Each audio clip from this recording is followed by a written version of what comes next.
અહીંનું દર્દ, અહીંની પીડા, અહીંની વેદના, અહીંની મુસીબતો મેં જાતે જોઈ રહી છે. એ દિવસો હવે પૂરા થયા ભાઈઓ. એ બધું હવે ગઈકાલ બની જવાનું છે. પણ આનો લાભ તમને મળે એટલા માટે સરકારે આયોજન કર્યું છે કે આ બધા જ વિસ્તારની શાળાની સગવડો, અહીંયા જે કામ કરતા લોકો હશે, સરકારની જે વ્યવસ્થા છે એમાં પણ પૈસા વાપરશે. એટલું જ નહીં, આજે સૂર્ય તીર્થનું નિર્માણ થઈ રહ્યું છે, એમાં હજારો લોકોને રોજગાર મળવાનો છે. એમની ટ્રેનિંગનું કામ પણ આ જ પંથકમાં આપણે શરૂ કરીશું અને આપણા જવાનિયાઓને ટ્રેનિંગ આપીને આ જ સૂર્ય તીર્થમાં ઘર બેઠા એમને કામ મળે, સાંજ પડે છોકરો ઘેર આવે, મા બાપની પણ સેવા ચાકરી કરે, એના માટે ટ્રેનિંગનું કામ પણ અહીંયા જ આપણે આરંભ કરીશું. એનો લાભ પણ આ વિસ્તારના જવાનિયાઓને મળશે. આ સૂર્ય તીર્થનું કામ એવું છે કે જેમાં માત્ર ભાઈઓ જ કામ કરી શકે એવું મજૂરીનું કામ નથી. નાના નાના કામ છે. એટલે જે બહેન દીકરીઓ પણ જો કામ કરવા ઈચ્છતી હશે તો એમને પણ ટ્રેનિંગ આપીશું અને એમને પણ કમાણી થાય એ પ્રકારના કામનો પ્રબંધ કરીશું અને એક પ્રકારે આખા વિસ્તારમાં વિકાસનો સૂર્યોદય થાય. અહીંના પ્રત્યેક જીવનમાં નવી રોશની આવે.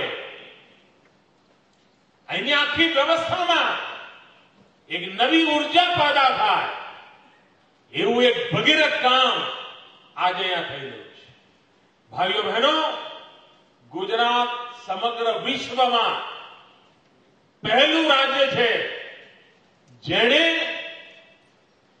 લગભગ 950 મેગાવોટ એટલે લગભગ 1000 મેગાવોટ સૂર્ય શક્તિથી વીજળી ઉત્પાદનના કરારો કર્યા છે. આખી દુનિયામાં ગુજરાત નંબર 1 પર. અને આજે જયારે સૂર્ય તીર્થમાં 500 મેગાવોટનો આ પાર્ક બનાવી રહ્યા છે ત્યારે સમગ્ર એશિયામાં આ ઘટના નંબર 1 બની રહી છે. હિન્દુસ્તાનમાં તો નંબર 1 છીએ. આપ વિચાર કરો છો કે સાંતલપુર અને ચારણકા આજે દુનિયાના નકશામાં એનું નામ આવી જશે. દુનિયાના બધા દેશના લોકો એક તીર્થયાત્રાએ જાય ને એમાં જગ્યાએ આવવાના છે, જોવા માટે આવવાના છે. એટલી મોટી ક્રાંતિ થવાની છે. બીજું, ગુજરાતે જે નીતિ નિર્ધારિત કરી છે એમાં માત્ર વીજળી ઉત્પાદન થાય, સૂર્યના તડકાનો લાભ મળે, સૂર્યના તડકાના રોકવા માટે કોઈ દરવાજા બારી બારણા તો છે નહીં. એટલેથી આપણે છૂટ નથી આપણી. એમ કહ્યું છે કે વીજળી ઉત્પાદન માટેના સાધનો બનાવવાના કારખાના પણ અહીંયા લાગવા જોઈએ, જેથી કરીને અહીંયા વધુમાં વધુ લોકોને રોજગારી મળે. અહીંયા જે પેનલો મુકાશે, અહીંયા જે પ્રદર્શન છે તમે જોશો એટલે ખબર પડશે કે આખું કામ કેવી રીતે ચાલવાનું છે. અહીંયા એક નાનકડો સૂર્ય શક્તિથી ચાલતો પંપ પણ મૂક્યો છે. કેવી રીતે કુવામાંથી પાણી ખેતરમાં લઈ જઈ શકાય એના પંપનું ડેમોન્સ્ટ્રેશન પણ મૂક્યું છે. તો અહીંયા આ પેનલો બનાવવાનું કામ પણ આ કંપનીઓ અહીંયા કરે, એના કારણે પણ લોકોને રોજગાર મળે. એવો રોજગારની વધુમાં વધુ તકો ઉભી થાય એવી નીતિ આપણે નિર્ધારિત કરી છે. અને એનો લાભ ગુજરાતના ગરીબ પરિવારના જવાનિયાઓને મળવાનો છે, જેમને સંતોષકારક આવક મળી રહે અને પોતાને પણ એક મોટું કામ કરી રહ્યા છે એનો અહેસાસ થાય અને અનુભૂતિ થશે. ભાઈઓ બહેનો, આના દ્વારા આપણે વિકાસ તો કરવાના છીએ. ગુજરાતના પછાત વિસ્તારનું ભલું પણ કરવાના છે. આખી દુનિયાની અંદર ભારતનું માથું ઊંચું રહે એવું કામ પણ આપણે ગુજરાતની ધરતી પર કરવાના છીએ. પણ સાથે સાથે આપણે ભાવિ પેઢીની એમની સુરક્ષાનો પણ ખૂબ મોટું કામ કરવાના છે. આજે આખી દુનિયા ગ્લોબલ વોર્મિંગ, ક્લાઇમેટ ચેન્જ એનાથી દુઃખી છે. આપણે પણ દુઃખી છીએ. જયારે વરસાદ જોઈએ ત્યારે આવે નહીં, ના જોઈએ ત્યારે આવીને ઉભો રહી જાય, જેટલો જોઈએ એટલો ના આવે, ક્યારેક ઘણો વધારે આવી જાય, ક્યારેક ઓછો આવી જાય, ક્યારેક ઠંડી ના પડવાની હોય ત્યારે ઠંડીના વાવડ આવે, ક્યારેક ઠંડીનો ટાઈમ હોય ત્યારે ઠંડીની ગરમી આવે. આ બધું ચક્કર ફરી ગયું છે ને. પહેલા જેમ ચાલતું હતું નિયમિત એવું નથી ચાલતું. આ બધું જે બગડી ગયું છે ને એના મૂળમાં આપણે કરેલા પાપ છે. આપણે કુદરત સાથે નાતો તોડી નાખ્યો. આપણને ખુરશી બનાવવાની હોય તો ઝાડ કાપી નાખ્યા, ખાટલો બનાવવાનો હોય તો હારામાં હારું ઝાડનો કુચ્ચો કરી નાખ્યો. આપણે આપણી મોજ માટે બધું બરબાદ કર્યું, આખી દુનિયાએ કર્યું. અને એના કારણે આપણા પછીના બાળકો જે હશે એમનું જીવ જોખમમાં મુકાવાનો છે. આના કારણે ભાવિ જીવન બચાવવા માટેનું પણ એક મોટું કામ કર્યું છે. અહીંયા જે વીજળી પેદા થવાની છે ને એટલી વીજળી જો કોલસાથી પેદા કરવી હોય તો 80 લાખ મેટ્રિક ટન કોલસો જોઈએ. 80 લાખ મેટ્રિક ટન તો આટલી વીજળી પેદા થાય. હવે 80 લાખ મેટ્રિક ટન કોલસો બળે તો કેટલા ધુમાડા કરે ને કેટલા લોકોની જિંદગી બગાડે એ તમે અંદાજ કરી શકો.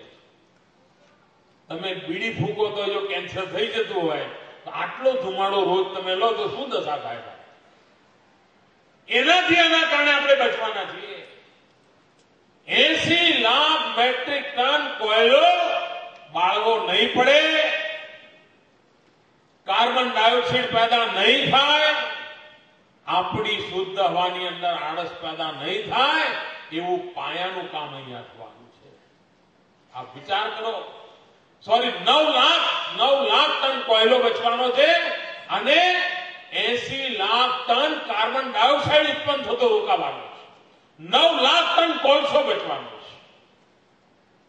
આપ વિચાર કરો કે કુદરતી સંપત્તિને બચાવવા માટેનું કેટલું મોટું કામ આપણે આના દ્વારા કરી રહ્યા છીએ. તો આપણે આપણું જ ભલું કરવા માટે આ કામ કરી રહ્યા છે એવું નહીં, આપણા પછીની પેઢીઓનું પણ ભલું થાય એના માટે પણ કામ કરી રહ્યા છીએ. અને એ કામ એટલે આ સૂર્ય તીર્થનું નિર્માણ છે. આ સૂર્ય તીર્થના નિર્માણના દ્વારા સમગ્ર હિન્દુસ્તાનને એક નવી દ્રષ્ટિ મળવાની છે, એક જ્ઞાનનો નવો પ્રકાશ પણ મળવાનો છે. આ માત્ર વીજળી પેદા કરવાનું કામ નથી, આ જ્ઞાનનો પ્રકાશ પેદા કરવાનું પણ કામ છે. અને એ કામ આજે અહીંયા થઈ રહ્યું છે. ગુજરાતે કુદરતી સંપત્તિને બચાવવાનું એક અભિયાન ઉપાડ્યું.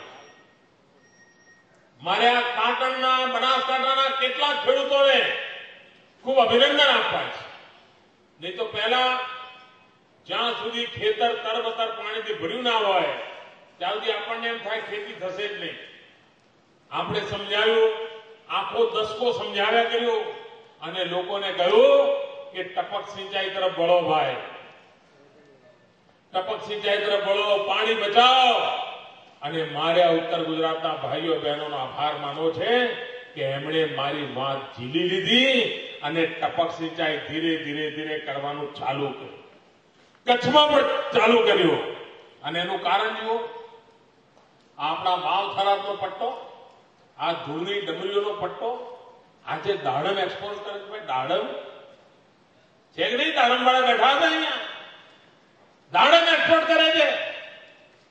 આપણા બટાકા ટપક સિંચાઈને કારણે પહેલા કરતા સારા, પહેલા કરતા મોટા અને પહેલા કરતા વધારે ઉત્પાદન થવા માંડ્યા. પાણી બચાવવાની બાબતમાં હજુ વધારે ધ્યાન આપીએ, ટપક સિંચાઈ દ્વારા ખેતી કરવા તરફ ધ્યાન આપીએ, કુદરતી સાધનો બચાવીએ અને કુદરતી સાધનોનો સદુપયોગ કરીએ તો સૌથી વધારે સંતુલિત જીવન આપણે ઉભું કરી શકીએ. આટલી મોટી સંખ્યામાં ખેડૂત ભાઈઓ આવ્યા છે ત્યારે મારી આપ સૌને વિનંતી છે કે આપ ટપક સિંચાઈની દિશામાં આગળ વધો. આ પાણીના રેલા કરવાથી ખેતી સારી થાય એ ભ્રમમાંથી બહાર આવો. કોઈ છોકરું માંદું હોય અને તમે કેસરવાળા દૂધથી એને રોજ નવડાવો તો છોકરું હાજુ થાય? સરસ મજાનું કેસર, બદામ, પિસ્તા, એલચી એવું નાખેલું દૂધનું તપેલું તૈયાર કરીને બાળકને નવડાવો તો સાજુ થાય ભાઈ? કોંખારીને બોલો જરા. ના થાય ને. પણ તમે ચમચી ચમચી દૂધ પાવ તો તાજું તમતમતું થઈ જાય ને. આ છોડનું પણ એવું જ છે. તમે એને ચમચી ચમચી પાણી પાવ, તમારો છોડ તાજો તમતમતો થઈ જાય, તમારા કરતા પણ મોટો થઈ જાય. એને ડોલે ભરી ભરીને રેલા કરવાની જરૂર નહીં. આ પાણી બચાવવાની બાબતમાં ઉત્તર ગુજરાતો હજુ વધારે જોર લગાવે તો ઉત્તર ગુજરાતની રોનક બદલાઈ જશે ભાઈઓ. ઉત્તર ગુજરાત, ઉત્તમ ગુજરાત માત્ર પાણી બચાવવાની બની શકે એટલી એનામાં શક્તિ પડી છે. અને આપણો આ સૂકો ભટ્ટ પ્રદેશ તો એ કરી શકે. પણ હવે શું? તમે એમ કહો મોદી સાહેબ તમે બી આયા, જોડે જોડે નર્મદા બી આવી. હવે આટલું બધું પાણી દેખીને તમે કહો છો અમને રોકો. હા, પાણી નહોતું ત્યાં સુધી ચિંતા જ નહોતી. હવે પાણી છે ત્યારે જ બચાવવાની આવશ્યકતા ઉભી થઈ છે. અને મારે આ વિસ્તારના ખેડૂત ભાઈઓનો ખૂબ ખૂબ આભાર માનવો છે. અનેક તત્વો ખેડૂતોને ભડકાવવામાં જ અત્યારે મેદાનમાં પડેલા છે. એમને આડા પાટે ચડાવવા માટે જ મેદાને પડ્યા છે. બીજાનું કેમ ખરાબ થાય, બીજાનું કેમ બરબાદ થાય, એ જ પ્રવૃત્તિમાં કેટલાક લોકો રાચેલા રહેતા હોય છે. તેમ છતાંય એમની વાતોમાં આવ્યા વગર, એમના જૂઠાણામાં અટવાવ્યા વગર આ ખેડૂતોએ નર્મદા કેનાલના કામ માટે સરકારને જમીન આપી. એ બદલે બધા ખેડૂતોનો હું આભાર માનું છું. અને એનાથી પણ વધારે આ વિસ્તારના ખેડૂતની આર્થિક સ્થિતિ કેવી છે મને ખબર છે. અને છતાંય પોતાને પાણી મળવાનું જેની ખુશીમાં એ જમીનના પૈસાનો જે ચેક મેં આપ્યો, એ ચેક લેવાને બદલે એ ચેક એને મને કન્યા કેળવણી માટે પાછો દાનમાં આપી દીધો. ભાઈઓ બહેનો, આ પાણીને કરતા પણ દીકરીની વધારે ચિંતા કરવા માટે આ ખેડૂત ભાઈઓએ જે પહેલ કરી છે એ સમગ્ર રાજ્યમાં ઉદાહરણરૂપ પુરવાર થશે. 1.25 લાખ કરતા વધારે રકમ આ ખેડૂત ભાઈઓ આજે મને દાનમાં આપી. આ કન્યા કેળવણી માટે પાઈ વપરાશે અને દીકરીઓ ભણે એના માટે વપરાશે. દીકરીઓ ભણી ગણીને આગળ વધે એના માટે વપરાશે. આ લાગણી માટે હું આ વિસ્તારના ખેડૂત ભાઈઓનો અંતઃકરણપૂર્વક આભાર માનું છું. અને આપણા સાથ સહયોગ દ્વારા આપણે વધુ ને વધુ વિકાસ કરી શકીશું એવો મને વિશ્વાસ છે. ભાઈઓ બહેનો, આ એક પવિત્ર કાર્ય થઈ રહ્યું છે. આ સૂર્ય દેવતાની ઉપાસનાનું જ કામ છે. અહીંયા એ આપણા બધાની સહિયારી જવાબદારી છે. ક્યારેય કોઈ ફરિયાદ ના આવે કે ભાઈ એ આયા હતા પણ અમને તો આવી તકલીફ પડી. ના, આ બધા આપણા મહેમાનો છે અને આપણે ખભે ખભો મિલાવીને એવું કરીએ કે જેના કારણે આખો ફક્તો આપણો આખો વિસ્તાર આર્થિક રીતે સમૃદ્ધ બની જાય, શક્તિશાળી બની જાય. આપણી બધી સહિયાળી તાકાત લાગે. આપ સૌને મારી વિનંતી છે, આ પ્રદર્શન જરૂર જોઈને જજો. અને આ સૂર્ય તીર્થ આપણું એક મોટું ઘરેણું બની રહે, આ રાજ્યનું મોટું નજરાણું બની રહે, એ દિશામાં આગળ વધીને ભારત માતાની સેવા કરવાના આ ઉત્તમ કાર્યની અંદર આપણે જોડાઈએ. એ જ અપેક્ષા સાથે આપ સૌને ખૂબ ખૂબ શુભકામનાઓ, અનેક અનેક અભિનંદન. જય જય ગરવી ગુજરાત, જય જય સ્વર્ણિમ ગુજરાત.